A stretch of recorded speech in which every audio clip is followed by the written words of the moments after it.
काले कौवे की कहानी।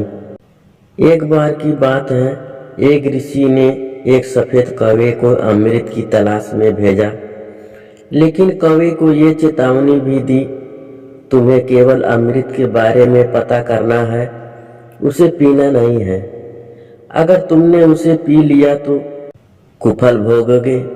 कौवे ने ऋषि की बात सुनकर हामी भर दी और उसके बाद अमृत की तलाश करने के लिए सफेद कौवे ने ऋषि से विदा ली। कौवे ने अमृत को बहुत ढूंढा और 1 साल के कठोर परिश्रम के बाद कौवे को आखिरी अमृत के बारे में पता चल गया। अमृत देखकर उसे ऋषि के वचन याद आए कि उन्होंने अमृत पीने से मना किया था, परंतु यह इसे पीने की लालसा रोक नहीं पाया और उसे पी लिया। ऋषि की उस कठोरता से उसे नहीं पीने के लिए पाबंद किए जाने के बावजूद उसने ऐसा कर ऋषि को दिया अपना वचन तोड़ दिया।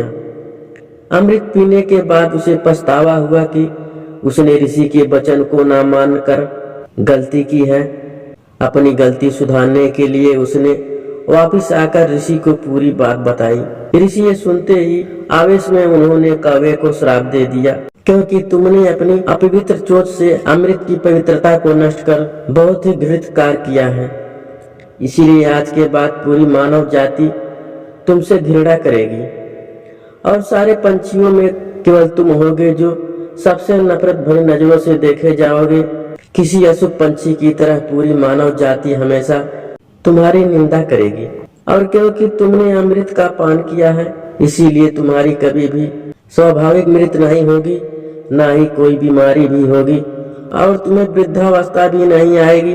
भाद्रपद के महीने के 16 दिन तुम्हें पितरों का प्रतीक मानकर आदर किया जाएगा। तुम्हारी मृत्यु आकस्मिक रूप से ही होगी। इतना कहकर ऋषि ने कौवे को अपने कमंडल के काले पानी से डुबो दिया। सफेद कौवा काले रंग का बनकर उड़ गया। तभी से कौवे काले रंग के हो गए। लेकिन एक बात तो पक्की है, जो जैसा कर्म करता है उसे उसका फल भुगतना पड़ता है। इसीलिए हमें वही काम करना चाहिए जिससे सबका भला हो और हमें कोई कष्ट न उठाना पड़े।